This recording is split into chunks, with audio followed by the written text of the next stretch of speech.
Good evening and welcome to the 2019 edition of the Ross Rundown. I'm your host, Matt Harrelson, alongside with me, Brand Fall and Russell Parker. You guys have a wonderful holiday season? I did. How about you? It wasn't long enough, I know that. Amen. It never is. So let's jump right into it. Of course, the biggest stories right now is college football. All of the bowls are over except for the last one, and that's going to be number 1 Alabama versus number 2 Clemson. But let's talk about how we got there. So, by the way, how did we do? Let's talk about this for a second. How did we do on the bowl season? Let me think. I know you and I are within 1 point of each other as far as wins go. Yeah. I believe your team got knocked out, Brand. Yeah. I don't remember the actual records off the top of my head, but I know right now it's a pretty tight race. I want to say we're like 21-15 somewhere in there. Yeah. I'm 2-0 as far as CFP. You are not, and you are not. I'm So definitely not. I picked Notre Dame. I think that right now that's kind of the tiebreaker. I think it is. best case scenario, you and I can tie. Yeah. But then if I win the CFP, if Clemson wins, I win, right? And if Bama wins, you win. You win the playoff part, but we tie on the regular bowl season, though. Yeah, but if we Alabama tie, wins, and there's then, no question. If Alabama will win. If we tie and then I have the tiebreaker, that means I win. Yeah. But you don't have to worry about I it. wish you could both lose, actually. Look, nobody made you take Notre Dame. Nobody made you do that. So let's start right there. Clemson and Notre Dame. Clemson coming in as the 2 seed, Notre Dame as the 3 seed, both undefeated. What the hell happened, though? Notre Dame, they didn't get off the bus. God, they were terrible. Terrible. It reminded me almost sort of like the 2012 National Championship game where, everybody had all this hype around Notre Dame in the season. They were looking pretty good, undefeated. And they get there to the big game, and they can't hold their own. So I'm not sure. And I think the past 5 big bowl games, they have not won those either. So, Notre Dame is just not made for the big games. All right, before we get to that, Hard to argue. what do you think? Was it Clemson was just really good or Notre Dame was overrated? I think it's a combination of both. I think if they played 10 times, Clemson probably beats them 9. But Notre Dame certainly didn't help themselves. They played poorly. But, you just got to credit Clemson. Clemson's better. Yeah. Way better. Yeah, Clemson, in my opinion, they and Alabama are, light years ahead of everybody else. But you're talking about should Notre Dame have even been there. They were undefeated. I know at the start of the season, it looked like Notre Dame was going to have a really, really tough schedule. Now, as we started navigating through that schedule, it became clear that some of those teams maybe not as good. USC had a down year. Virginia Tech had a down year. Florida State had a down year. But Michigan didn't hold up to everybody's Michigan, exactly. And for a while there, Notre Dame having that win over Michigan carried them for a long time. Perhaps as it should as we got further into the season. But Notre Dame, it just seemed like Clemson got in there with that defensive front, and that's even without Dexter Lawrence, and just made it hell for Ian Book and Dexter Williams and that offensive line, which is quite frankly full of NFL players.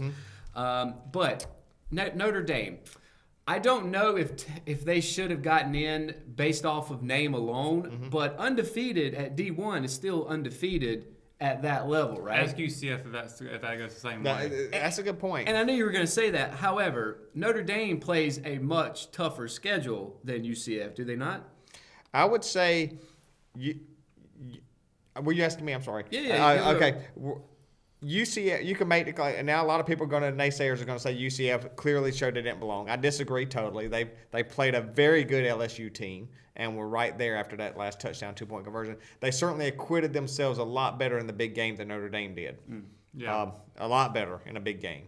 And Notre Dame, you could say they have a better schedule, but also with being outside of a conference, they have the choice of who they pretty much got a more variety of who they can play with, where UCF is stuck in their conference. They can't really pick that many out of conference games.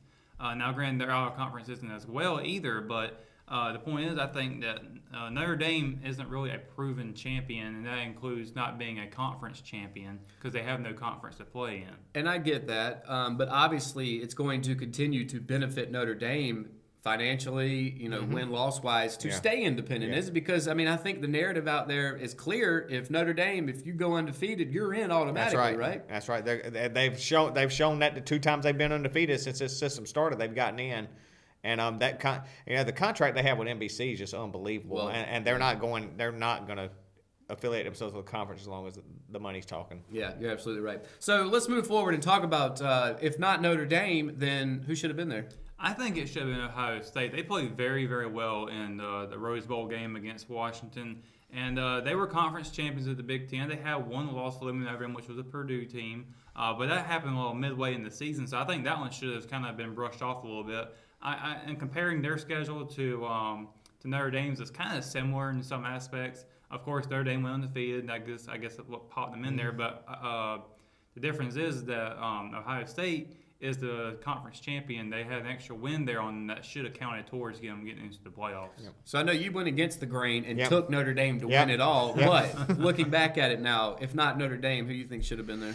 Well, I agree Or with should it have Russell. been Notre Dame? I agree with Russell. I mean, Notre Dame. Clemson and when we did show clearly Clemson and Alabama are the two best teams. I was going for the upset.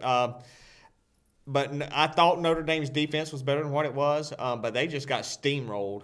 And Ohio State would be hard to argue with in hindsight. Yeah. That it'd be hard to argue the fact that they did not belong. Although I think had they been there, they would have gotten beat as well. I just think clearly Clemson and Alabama are just so much better than everybody else right now. I agree. And, it's real easy, hindsight being 2020, to look back and say, Yeah. oh, well, Notre Dame shouldn't have been there. Well, I had been saying that before the game. You had. But at the same time, it was like, Notre Dame they were, 11-0, 12-0. Yeah. I mean, they still did. They Had still a great went season. undefeated. They did have a great season to that point. Yeah. And you mentioned the win against Michigan. I mean, all the indicators were there for them to be that good, and they just were not when I just think, no matter, like you said, I don't think, unless it was Clemson, I don't think it would have mattered who went into that game. Yeah.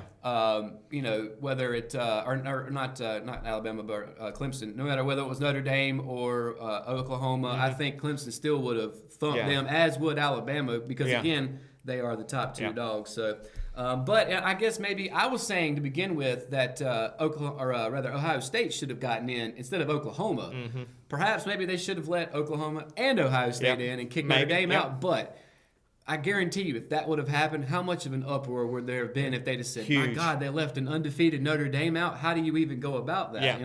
Yeah. So, I'm not necessarily sure the committee was wrong. I mean, they went with the records, a Right. D1 program. You mentioned Notre Dame, a prestigious program, a prestigious D1 program That's what it was. with a good out of conference schedule, not as great as it initially thought, but good.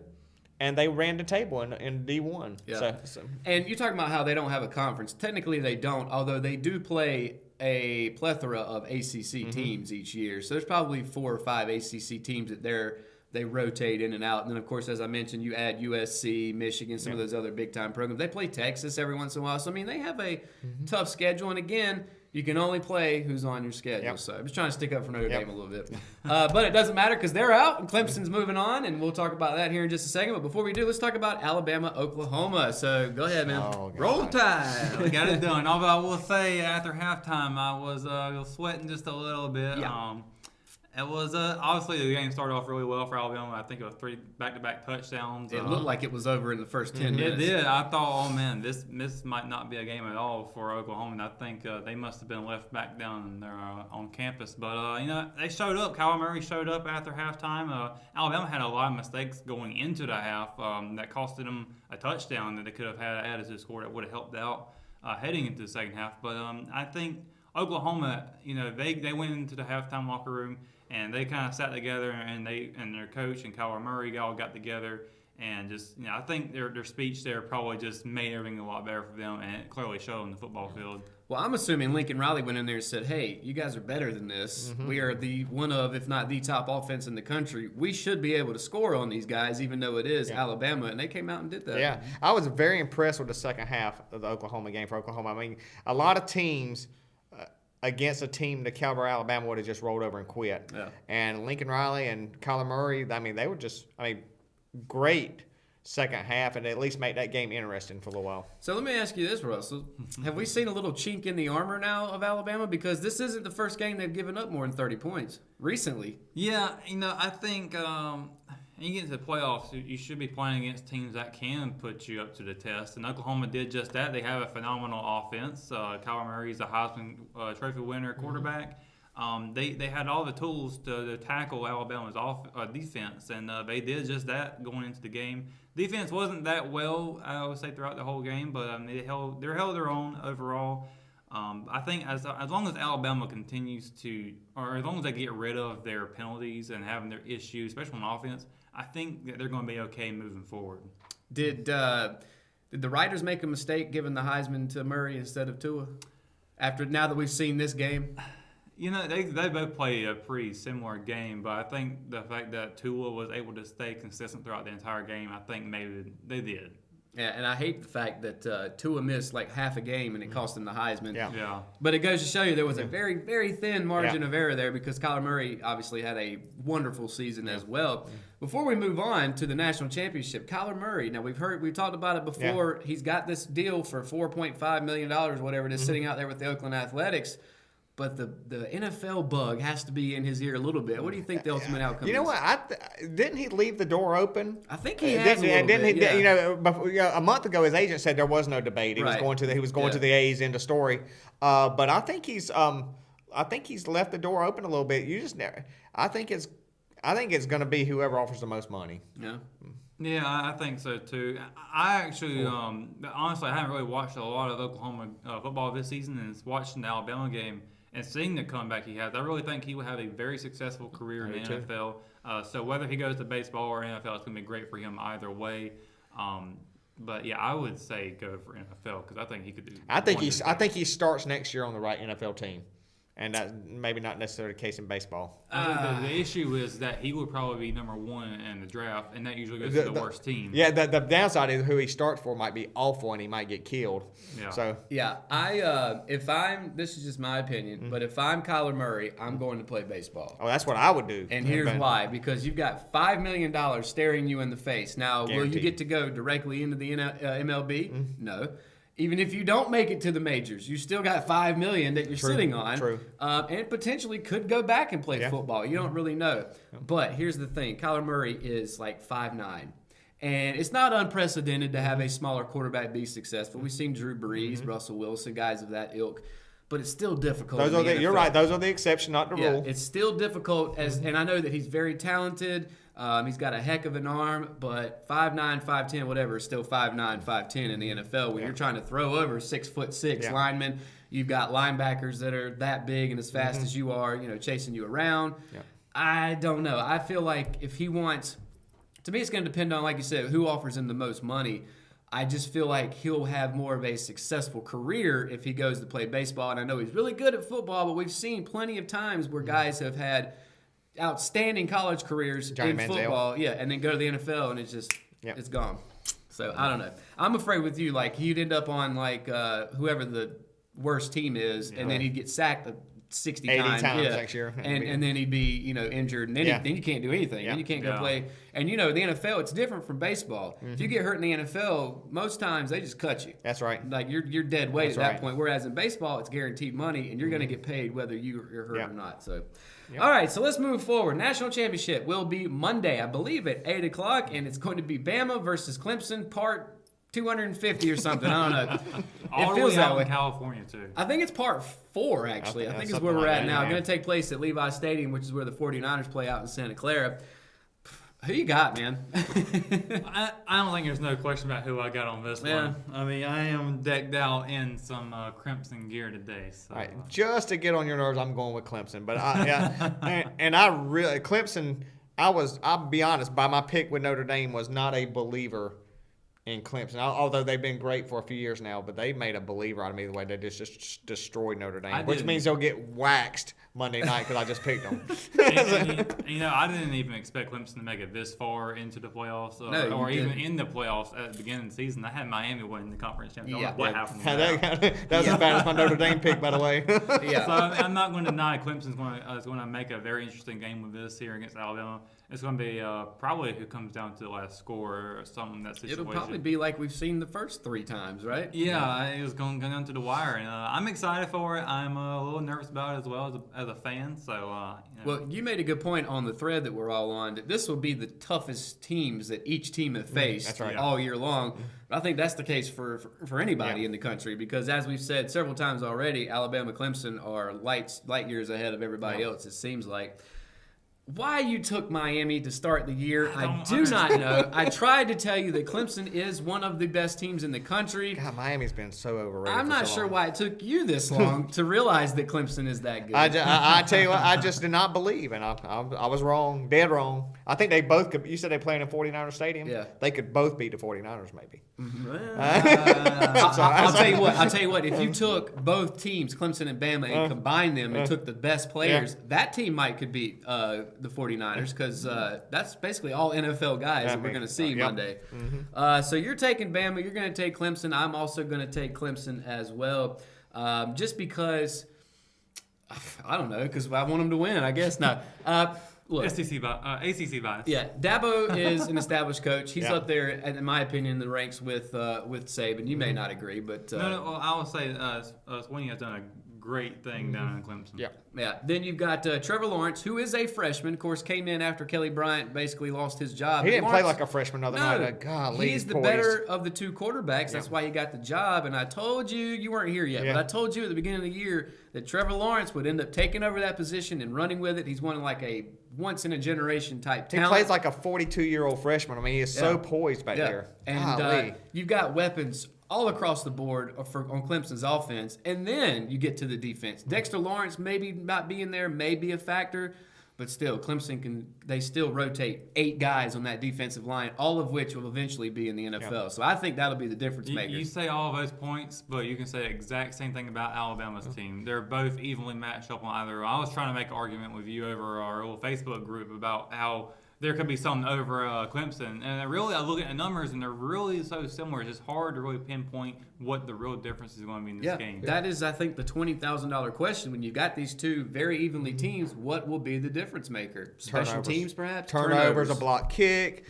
And you guys one of the things that stood out to me watching the UCF game the other night is UCF quarterback being out just really hurt their chances. Yeah. I think if Alabama or Clemson's starting quarterback had been out Saturday night, they still won.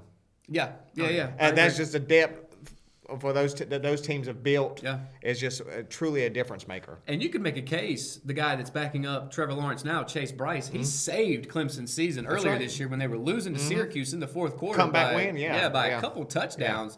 And between he and the running back Travis Etienne basically saved Clemson's season, or at least saved the undefeated season. Yeah. Perhaps they still would have gotten in, but as far as Alabama go, with their backup quarterback Jalen Hurts, he saved Clemson 26-2 as a starter before he lost his job. So and he saved them against the Georgia game. That's right. I don't think if Tua would have stayed in that game, we probably would have lost that game. Let me ask you this question real quick before we move on. Let's say win or lose with Alabama, does Jalen Hurts leave? Does he transfer? I actually believe there was a report that came out recently. He announced that he was going into grad school at Alabama. So I don't think he's going anywhere. Yeah, I just feel like if he wants to try to pursue football in the future, you got to go somewhere where he's not going to start over too. Yeah, I know they've integrated him into the offense a little bit, but he's obviously not the starter there. Yeah, he's saying all the right things because he's shown what a great teammate and a great person he is. But I think that's just, in my opinion, now I could be dead wrong. In my opinion, that's just so he's not a distraction. I think if he, like you said, it depends on what his future plans are. If his future plans are he thinks he can play in the NFL, he's going somewhere else next year. Yeah. I think his focus now is kind of more on the academic standpoint. I believe he's going in for, I believe it might be sports medicine or something like that. Yeah. So, I mean, if that's what he's going to pursue, then obviously I mean, if that's the case, if he's like, look, I get it. I'm probably not going to make it past college. It's been wonderful. I've had a great time. Then, focus on the academics. But I don't know. I've never really been sold on any Alabama quarterback that goes on to the NFL until now, until Tua gets ready to go, because he seems to be a whole different beast. So, all right, guys, let's move up a level. Talk about the NFL. Of course, if you're a Panthers fan, if you're a Redskins fan, the season is over. How about them Cowboys? Yes.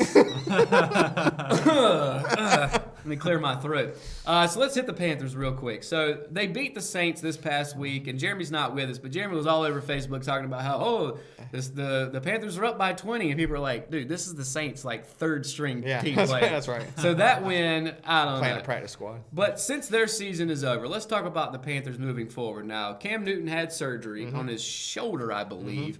should be able to come back in time. But I know that Ron Rivera has been quoted as saying that I'm gonna paraphrase this, but like there's some urgency to this with his shoulder. So, do you think finally all that running that Cam's been doing is finally catching up to him? It could be, because from what I read the other day, they said it's really been going on for a couple of years he's been having issues, and I don't care how he's big and strong. He's like a more athletic version of Ben Roethlisberger. He's very tough, almost to a detriment, because he doesn't mind taking the shots, and that's and all that time out the pocket, you just can't take that many hits from linebackers and safeties at NFL level and it not affect you. Right. And so I think we're starting to see his body show some of the toll of that. Yeah. What do you think, Russell? I mean, is Cam starting to wash up a little bit? I think so a little bit, and I'm not just saying that because I'm Alabama. I was going to say, I already know your opinion on Cam. I've never been a fan of the scrambling quarterback situation. I've never been a fan of that style of quarterbacking. So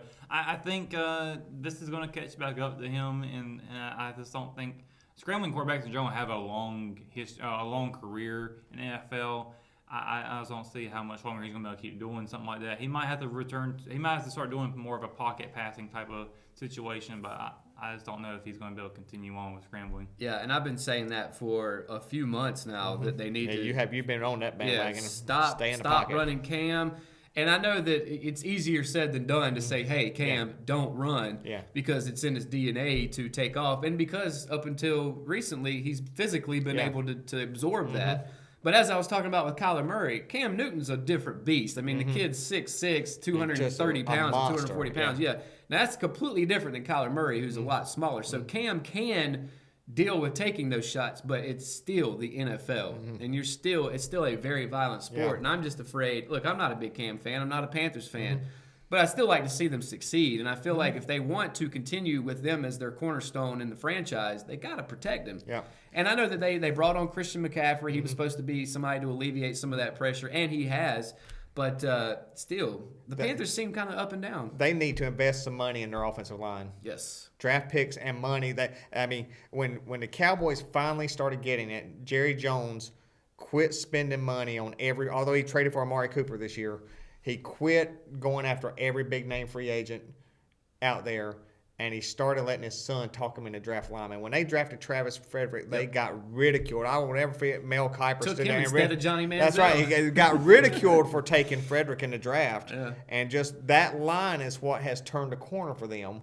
Now, they may flop. They may very well get waxed Saturday night, but they've built the offensive and the defensive lines through the draft for the most part.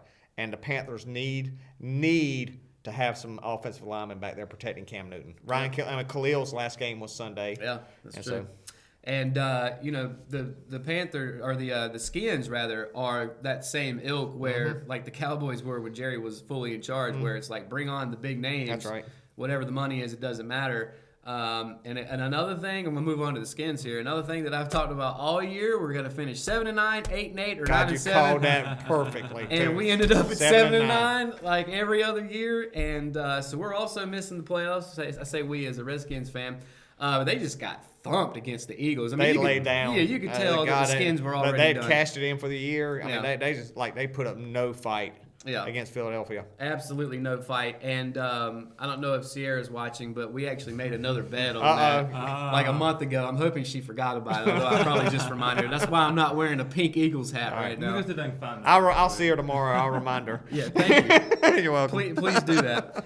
So let's talk about the Skins for just a minute. So quarterback obviously was the big issue this year. Alex Smith got hurt. Ended up missing the rest of the season. Mark Sanchez comes in. Nobody thought that was a good idea. Great. Josh Johnson comes in after that because what do you know? Sanchez is not good. Yeah. Josh Johnson obviously not the answer. What is the answer under center for Washington? I just got it out of my mouth. They need to draft some linemen, but if the right quarterback's there, and I don't know who that is, it's so hard to. It's such a crapshoot in NFL trying to draft a quarterback. I mean, there is no such thing as a can't miss anymore. Ryan Leaf, but they need to address quarterback this offseason. Alex Smith, if he does come back, I mean, he's not going to be ready by training camp. No. If he even comes back, you got to have a quarterback. And if you go into training camp with Josh Johnson and Mark Sanchez as your answers, you're just writing off. You might as well just writing off for the next year's draft. That's what you're doing. Yep, you're basically punting on the season. I agree. I don't know, again, if they could draft somebody, perhaps maybe there's someone they could trade for like they did with Alex Smith. I feel like even if Alex Smith comes back 100%, he's still 35. not. Yeah, he's still not going to be, a great quarterback. Now, perhaps it's again, with hindsight being 2020, it's easy to sit here and say, well, if Alex hadn't gotten hurt, perhaps we would have made the playoffs because we were 6-2 before he got hurt. And he was having a great year. know. He really was. Adrian Peterson was having a great year. Yeah. Alex Smith, they were doing such a great job of complimenting each other. And then once he got hurt, you saw Adrian Peterson just tail off because everybody started stacking the box. Absolutely. And they're like, okay, go beat us with Mark Sanchez and Yeah. Josh Johnson. You can't do it. And they got proven right. So they need somebody back there because Adrian Peterson said he'd like to come back next year. And I think he still showed he's still got something in the tank. Yeah. If they can protect him. Yeah, though, right. you know. If he's not the only option. I was going to say, at this point, AP can't be the focal That's point right. of your offense. He's not a 2,000-yard runner anymore. No, he's not like That's an right. Ezekiel Elliott Yeah. type guy. So, anyway, seasons are over now for the Panthers and the Skins. So we'll have to see what happens over the offseason through the draft. If they can sign any free agents, who knows? Hopefully, it'll be a better year for both teams. So. I heard about an upcoming free agent this year, and I thought, just yesterday or the day before, and I thought that would be a good fit for the Skins, and I can't remember who it was. Somebody whose contract is up, and I thought that would be an interesting sign, and I wish I could remember who it was. Well, whoever it is probably an upgrade. So. It'd been an upgrade over Mark Sanchez. I can assure you of that. By the way, can I just say something here? It just goes to show you the longevity you can have as a backup quarterback in the NFL. That's my dream job. Right? That's right. Third string. Yeah. Give me the clipboard. Yeah, I'll hold the clipboard for God, $2 yeah, million. that's right. That's right. Hey, Absolutely. Derek Anderson made it for years as Cam's backup. For years. I'll But take you this deal. just look at somebody like Mark Sanchez, and as soon as he came in, we were all like, Yeah, season's over. it's over. He's terrible, but he's got a job. That's right. And he continues to get a job. And so. somebody will sign him next year. Yeah, I don't know who. Somebody will be desperate enough to give him a job. I don't know who it'll be. So let's move on to the playoffs. Of course, they start on Saturday. First matchup is Saturday afternoon. The Colts squeaked in this year. Yes, they did. And they're going to be playing fellow AFC South team, the Houston Texans. So let's do some quick predictions here. Who you got? Colts, Texans. I'm gonna take the Texans on this one. All right. Texans. I'm taking the Texans too. Deshaun Watson all day. Yeah, all day. All day. Great quarterback. Great quarterback. Yeah. And got hurt last year, and that maybe tanked their Yeah. season again. Yeah. As we've seen, it's tough to lose a quarterback and continue to win, or a good quarterback. Andrew Luck, though, he's not a slouch either. He had a really good year. It was nice to see. Yeah. It was nice to see him come back and have such a strong year. I was happy for him.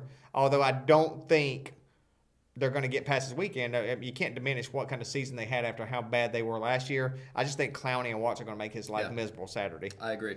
Moving forward, your Cowboys taking on the Seattle Seahawks. You know I'm picking the Cowboys. You got the Cowboys. And it's got nothing to do with logic because Seattle beat them handily early in the regular did. season. And I do think, now this is the Cowboy homer in me, I do think they're a different team since the Cooper trade, although his numbers have been up and down.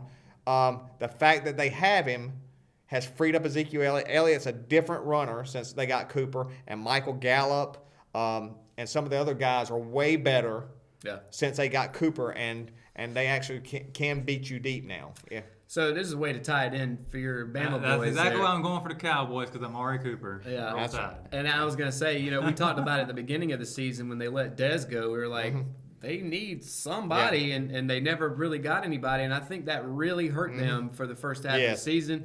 They bring in Cooper, which, by the way, I don't know what's going on in Oakland. They're just letting everybody go. Yeah. That's another story for another day. Yeah. But Cooper comes in, like you said, it released the pressure off of Ezekiel Elliott. Dak Prescott has a number one wide receiver again, and the Cowboys going to be tough to beat. Yeah, So- they really are. They're 6-2 with him, Yeah. I think, or 7-2 maybe. I'm not Yes, sure. that's got to be close to it. So I'm gonna take the Cowboys too, as much as I hate to do it. Wow, take the a Redskins Cowboys. fan picking the Cowboys. Mark it down. Yeah. Well, at this point, He's hoping for reverse psychology, by the way. He's hoping they get beat. No, at this point, I'm Ross host first, That's right. and then Redskins fan second. So moving forward on Sunday, we got the Chargers taking on the Ravens. And I do want to throw it out there. At the beginning of the season, I picked the Chargers to make the Super Bowl. Oh, wow. Yeah, and they're in the playoffs now. So let's start with you, Russell. Chargers or Ravens? Who you got? I'm gonna go with the Ravens on this. I think they're gonna have a good game on this one. No? I'm going for the Chargers, and that might be out of heart just because I'm such a Phillip Rivers fan. He has been unfairly criticized, I think, in his career. because of the trade with Eli Manning. And Eli's won 2 Super Bowls. He has not. But he has played on some very mediocre Charger teams. Yes, he has. And carried them for a lot of years. And I really would love to see him make a run. Now, I will say this. I'm going to take the Chargers for obvious reasons, but they're going to Baltimore. And the Chargers have, I think, the second best record in the AFC, but it's to the Chiefs. So that's why they're in this wild card position, having to go to Baltimore, who had 9 wins, I think, or maybe 10. Ravens do what the Ravens do. They have a really good defense, but Lamar Jackson this year. It's a real deal. Joe Flacco's done, right? Yeah, Joe Flacco's days in Baltimore are done unless he wants to hold a clipboard for a couple million a year. You know what, Joe? You want to come to Washington, buddy? That's right. That's who I was thinking.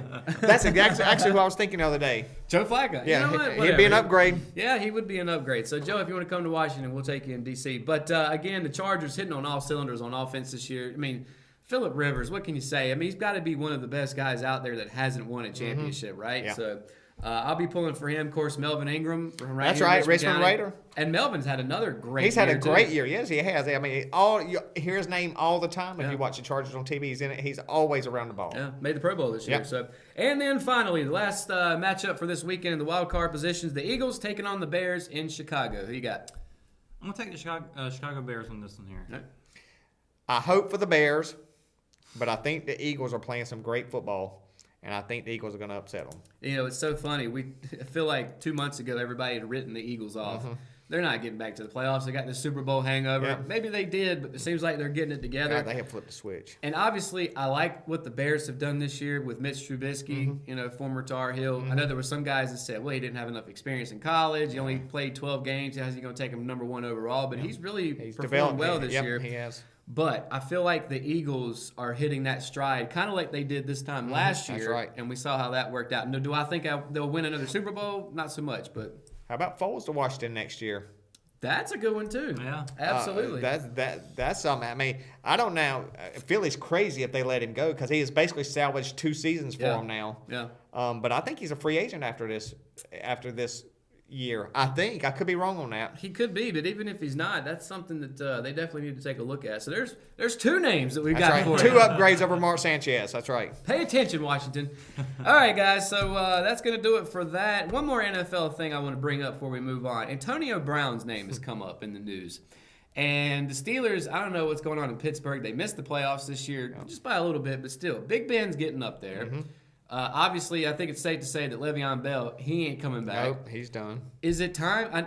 There was a report that Antonio Brown had requested a trade. Now they've Thompson walked denied. back on that and said that he didn't. But is it maybe time to start over and trade Antonio Brown? Maybe get some draft picks. Ryan Clark, Yeah. played with him, and he said on ESPN yesterday he thought it was time for him to shop him because he's now, granted, his word may not be as good as his table, but he was in the locker room with him for 4 years. He said all Antonio Brown cared about was his targets, his catches, and that he wasn't a very good teammate. Now, of course, Antonio Brown fired back at him today and had some very not nice things to say about him in return. But the Steelers have always been an organization. I hate the Steelers, by the way. A Cowboys fan, you can't like the Steelers. They beat us twice in the Super Bowl in the 70s. But they've always been an organization that was team-oriented, Yeah. and they have not done well in the past with players that were me first. And Antonio Brown shows all the symptoms of a me first. And so, I mean, as much me first as it is, he still, I think, led the league in touchdowns this year. Yeah. So somebody would give up the house for him. Yeah, and I think it's a very, very thin line between we want that team atmosphere, but we also want to win. Yeah, we and wanna win Antonio too. Brown That's helps right. us win, Yes, he does. which gives him some leverage in the situation too. I'm sure the Steelers probably don't want to have to go through with Brown like what they did with Le'Veon Bell, where it was every year tag him, don't tag him, tag him, don't tag him, and then of course this year he sat out the whole year and cost me fantasy points. Anyway, but yeah, I think look, Big Ben, like I said, he's getting up there. He's probably my age. I'm 36, and at the NFL, that's getting up there. Yeah, Actually, he's probably older than that. He's probably a couple years older than that. But anyway, he's starting to get up there. He's in that same tier as Eli and Phillip Rivers, that's where there's, right. I mean, let's be honest, they're starting to That's right. get On the downside, for on sure. the other side of their career. Maybe it's time for Steelers to jump out ahead instead of going through what they did with Le'Veon Bell and trade Antonio, because as you said, somebody will give up a king's ransom for him. Yes, they would. Close the steel curtain on him. Yep. How long have you been sitting on that one?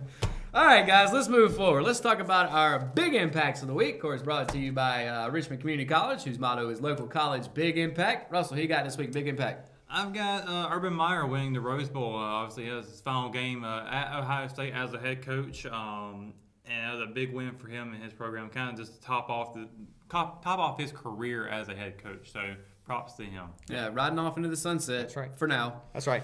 His wife said she hopes he's done, but we'll see. Who you got for big impact? I got Mean Gene Okerlund, Yes. WWE legend, passed away at the age of 76. If you grew up a wrestling fan, I watched wrestling in the 80s when it was real. But if you were a WWE fan, you'll never forget those days listening to Gene Okerlund's voice. Absolutely. Great character. Loved Mean Gene. I hate to hear that he passed away at the age of 76, but Hall of Famer through and through. Without a doubt. Yeah. My big impact this week, I pulled this one off the Richmond Observer, is Xavier Pettigrew, who's on the Richmond Raiders boys basketball team, was awarded a spot on the second team All Hoop Fest tournament team, part of the Ashbrook Holiday Hoop Fest. And we interviewed Coach Pettigrew yesterday for the Raider wrap-up show. And they started the season 1-5. Now they're 5-6, I believe. So they've had they won the Anson shootout. So they're on the up and up as well. So of course, congratulations to Xavier Pettigrew, who is the head coach's son. So That's awesome. that all works out. And then finally, let's go to love it or hate it. Got a few here. Talking about wrestling, I didn't tell you about this one. Russell, I want to start with you. The WWE implementing a women's tag team championship. Love it or hate it? I absolutely love it. I can't wait to see that happen. I think they're going to have a tournament for it. It's going to lead up to, I think, the Royal Rumble, I believe. So I'm going to be looking forward to seeing that. All right. Love it. Okay. Absolutely love it. I love it too. I mean, we've seen women's wrestling really starting to hit its peak here in WWE, which it should have. Because if you watched it way back in the day. I watched it just kind of back in the day when it was the Attitude Era, and all the women did was like mud wrestle. That's right. And that was it. So I'm glad to see that they're actually being. Ric Flair's daughter is talented, by the way. She's very good. She is. The only thing I worry about is having enough talent pushed in order to make these belts relevant. That's the only thing I worry about. And I hope they've got enough coming through the pipe to do it. Yeah, I hope so. Well, they got the Mae Young Classic they do every year. That's all women's tournament. I think that's 30 women right there that they could use at their disposal, as well as the ones from NXT. I'm not sure if they just use it exclusively to SmackDown and Raw women roster, but maybe they can throw in those girls as well and probably use them and make it more interesting for that. I'm sure they can. The only problem I have with that, not a problem, the only thing I worry about, though, like I was saying, is will those women catch on with the audience? Like, will anybody care that they're part of the tag team field? You know what I mean? That's the only thing I worry about. They may have to split some other factions up happening right now, and like the Riot Squad. They might have to split them up. That's a trio right now. Maybe one of them breaks off to start from another.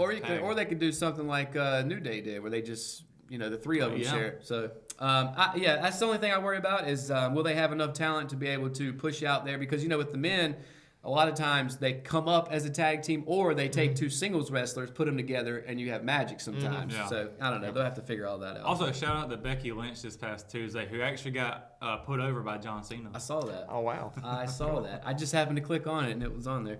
Moving on, Nick Foles. We just talked about him. Now, he actually missed out on a $1 million bonus when he got hurt in the Redskins-Eagles game. Love it or hate it? Oh, I hate it for Nick Foles. It's off of $1 million. You think Redskins will do the right thing? I mean, the Eagles will do the right thing like the Yankees did with Sabathia? And you know what? They may, because that's what this reminded me of when he missed out on that $500,000 bonus. But he also got in a fight, too. That was his own fault for getting ejected. That's right. You said he lost $1 million bonus? Yeah, he would have. He would have had to play a certain amount of percentages, snaps wise, to I think it was like. So when he didn't finish the game, when he didn't finish the game, he missed it by 0.1%. Oh gosh, I got to give it to him. Come on. He missed $1 million. Surely they will. I would think they probably I'm will. sure his bank account's busted now. Yeah. Well, I doubt. I hope he gets by tonight. Yeah. Moving on, talking about the NFL quarterbacks, the Tampa Bay Buccaneers have decided to pick up the option on Jameis Winston. Love it or hate it? Love it. Hey, I know I'm probably in the minority here. Probably. Winston has been a knothead. Yeah. But they don't have anybody better lined up, as Fitzpatrick proved this year. Yeah. Fitzpatrick is a great backup quarterback. Mm-hmm. But he's proven time and time again, if you give him the reins and let him stay in there for a long time, he falters. Yeah, he's good in spurts. That's right. That's right. He's good for a change of pace. He's good filling for a game or two. And until they get somebody better, why not pick up the 5th-year option?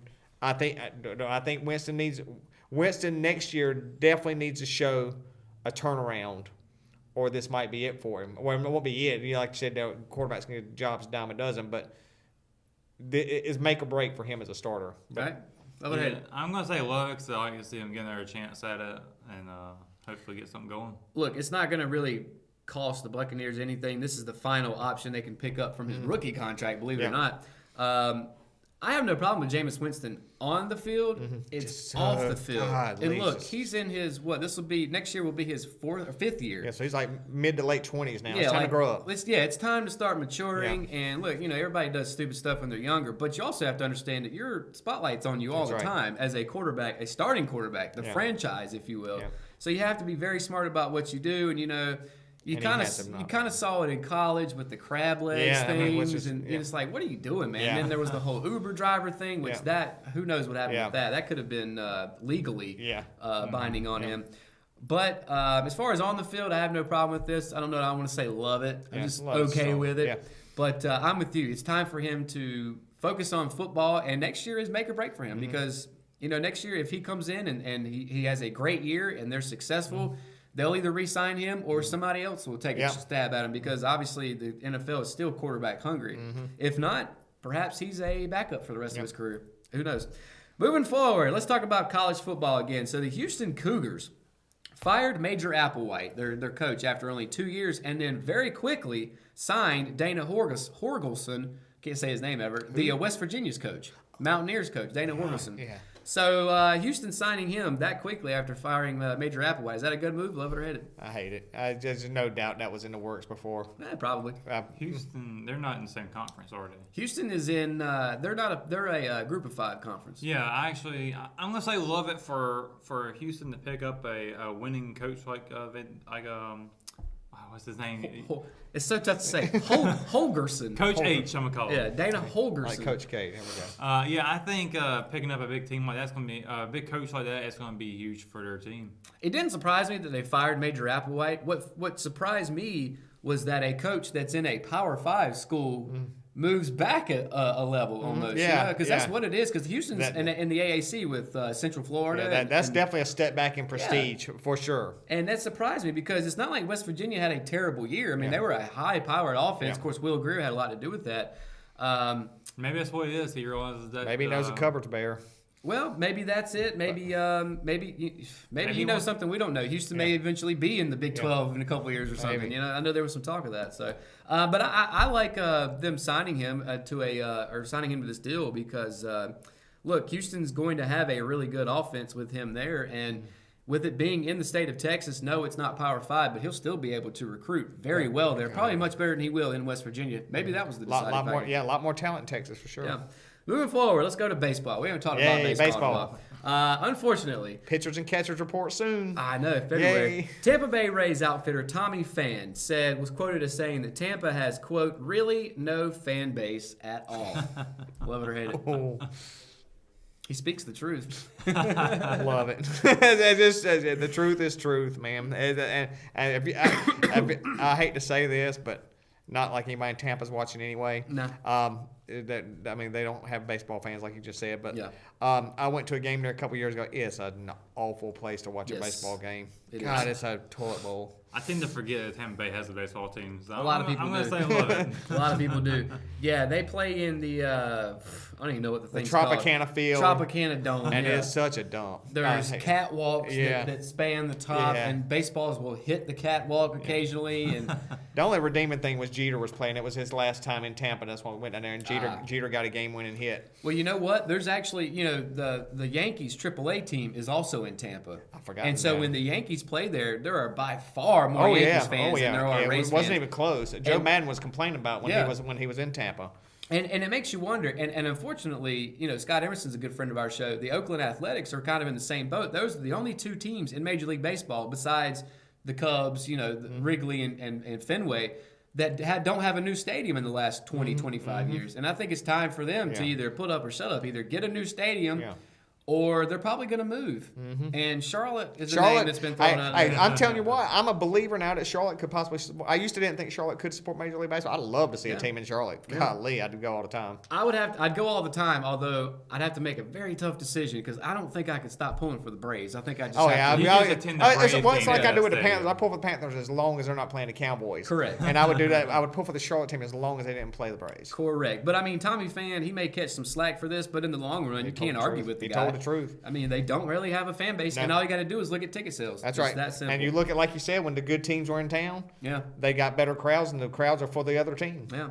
All right, let's move on. Let's go back to college football. So, Miami, the Hurricanes, as we talked about earlier, had a very poor year. I don't know why he chose them again, but Great call. Mark Richt ends up retiring, whatever you want Yeah. to call it. It seems suspicious Yeah. to me, so we'll just call it a retirement at this point. But very quickly, just days after that, they ended up hiring Manny Diaz to move up. He was the defensive coordinator. Oh, really? I didn't know they'd already heard him. He took over for the Hurricanes and immediately fired the entire offensive staff. Love it or hate it. Love it. Miami was awful. I mean, Mark Richt, I mean, you would think, Yeah. I mean, coming from Georgia, now he underachieved sometimes in Georgia, but he recruited some great teams, and you would have thought he would turn Miami around, but they'd have been terrible. Yeah, they have been. Yeah, I'm gonna say love it. I mean, I think it's kind of funny that it's the defense coordinator and say, "Hey, the offense sucks." It's all offense's fault. Y'all Yeah. stink. If I remember correctly, their offense was 114th in the country in scoring. Now, he was the defensive coordinator, Diaz was, and the defense was in the top 5 the last 3 years. It's hard So to it argue, wasn't on argue him. with his logic. No. It wasn't on him. So, yeah, he came in, fired them all. Have at it, man. 2 more here, guys. We're going to end with baseball. Sorry, Russell. But before we get there, the New York Giants GM seems committed to Odell Beckham Jr. moving into next year, but not so much on Eli Manning. Love it or hate it. I'm not sure. It's more okay with it, like you Yeah. said earlier. I mean, it's been a few years since Eli. I mean, Eli bounced back and had a decent year this year, but I mean, how many years can you start that poorly and then come on and just salvage a mediocre to bad season and then hold on to your job? I mean, I know he's a Manning. I know that's sacrilege. Yeah. But, I mean, come on. He's 36, 37 years old, and his teams are not good. Yeah. All right, love it or hate it. Yeah, repeat the thing again. What is All right, so the Giants GM, of course, their season's over, just like most of the other teams in the league. They asked him if he was committed to Odell Beckham Jr. He said yes. They asked him, "Are you committed to Eli Manning as quarterback next year?" Not so much. Yeah, I'm gonna say love it. Then I just don't know how. I think Eli's kind of not really there anymore. I don't know if he's actually kind of always been there, but I just don't. I think the Giants could do better than Eli at this point. Yeah, I mean, it's tough to argue with a guy that's got 2 Super Bowl victories, Mm-hmm. but I would have to say that both of those years they had the top defense in the league. Yeah. That has a lot to do with it, plus Yep. a really good running game. Yep. And some mediocre quarterbacks have Yep. won Super Bowls with a good defense Yep. and a good running back. You would think with Saquon Barkley, Yeah. they would win more than that. Yeah. I mean, look, it's kind of like I was talking about with Big Ben. At some point you just can't play football anymore, and perhaps that's what we're seeing, and That's right. perhaps the GM understands that. It's Yep. like, look, we may have to move on from him sooner Yep. rather than later. So, Yep. and then finally, the New York Yankees didn't sign Manny Machado, but they did sign Troy Tulowitzki to a minor league deal. Did they really? sure I know did. I know we talked about how Yeah. surprised we were when he got released. I love that move. I mean, that's a no risk move for the Yankees, and if he has a good spring, I mean, they've got a player who's still got some talent. Yeah. Although injury bugs gotten him, but that's what the spring training is for. That's what spring training is for. We'll find out. You are correct. Love it or hate it. I'm gonna say love it. I'm going to say love it too, even though I despise the Yankees. But they signed him to a minor league deal more than likely, unless he just comes out and has lost everything. He's going to make the team. That's right. And it gives them some flexibility. First of all, they can still sign Manny Machado. They're not out of that running because you can put Machado on third. That's right. Keep Machado Troy showed he Tulowitzki put on third. short. That's right. Or they've got that really, really good kid, the rookie shortstop, Miguel Andujar. They could trade him if they wanted to and maybe get a frontline starter, Yep. which they also need. Of course, Yep. so does everybody else in the Yep. league. So, all right, guys. One more quick thing before we go. I forgot to ask you guys this when we were talking about college football. The bowls are over with. Hit me with a surprise team, good or bad. I'm thinking probably it would have to be between UCF losing their game against LSU. But I think Ohio State, just the way they came out and played their game, really impressed me even more. I felt like they should have been a playoff contender, but just the way they kind of manhandled Washington, I think, was incredible. Right? And my surprise was NC State. It was just unbelievable. Yeah. Unbelievable how not didn't show competitive up. they were. Yeah. I mean, it's just, I was shocked at that. Yeah. My surprise team was Virginia. Right here in North Carolina in the Belk Bowl against South Carolina. Now, I paid attention to this one mainly because my dad's a Gamecocks fan, and he was not happy. Because, I watched some of that game. Yeah, South Carolina didn't score a point, and that's with a quarterback who is on some NFL radars, and a team that's on, we talked about before, should be on the up and up. Virginia, though, I mean, they're not a football school at all. That's a basketball school. Yeah, and you know, we talked about in the bowl special, you know, we were talking about the offense, how good they showed against Clemson. Yeah. And then just laid an egg against Virginia. Big egg. And one other quick thing that surprised me, and I'm surprised you didn't bring it up. Or I you just may started thinking about it in my head the rest of is Georgia also laying an egg. Yes. Because, look, Ohio State could have done the same thing, like, woe is me, we didn't make it. Yeah. But they came out and whipped Washington. That's right. Georgia was like, we don't have time for that. Yeah. So what happened with the Bulldogs? I think Texas came in with this mentality that, you know, that they're a better team and they're going to go out there and play. It's a Sugar Bowl. I mean, I know the Georgia, they probably felt like that they should have been in the playoffs. But they're a two-loss team. They really shouldn't have any business there if they did. But you can't let that affect you, though. Yeah, it shouldn't. You should go out there and play your game all 60 minutes like it's, you know, it's going to be the last game of your life. You should go out there and play that game like, you know, you've got no tomorrow. You need to go out there and really showed the committee that they were wrong, if anything, and flattened out Texas. But So what they did, they proved the They committee proved the right. committee right, 100%. Yeah. Showed That's them right. that maybe they didn't belong That's right. there. To me, I really hope that's not the reason, but if it is, shame on them, and shame on Kirby Smart for letting his guys get to that point where they're like, you know what, we didn't make the playoff, this game doesn't matter. Of course it matters. Especially for like your seniors, your guys, this will be their last football game. They got to go out with that after It the matters for recruiting. It matters for all kinds of stuff. Absolutely. now, I will say this: that I think Texas probably got a little too carried away at the end of that game. There was 2 targeting penalties in that game. I heard about that. I missed it. It was really ridiculous the way that game ended. I think that could have been handled a little bit more class. So before we go, is Texas back? Are they that good, or did Georgia just not care? I don't- completely that. Texas played a good game. I don't know if we'll see them in playoff contention next season. Potential conference champion, though, for the Big 12. Very well could be. And with that being said, of course, Monday night, 8 o'clock, the big game, national championship, Alabama, Clemson. Roll Tide. Yeah. Roll over tide. Roll over tide, yes. Beat Clemson. Yeah. So again, appreciate everybody tuning into the Ross Rundown. Matt Harrelson, Russell Parker, Bram Falk. We'll see you right back here next week for the next Ross Rundown when we find out that the Clemson Tigers are national champions. Bye. Roll Tide.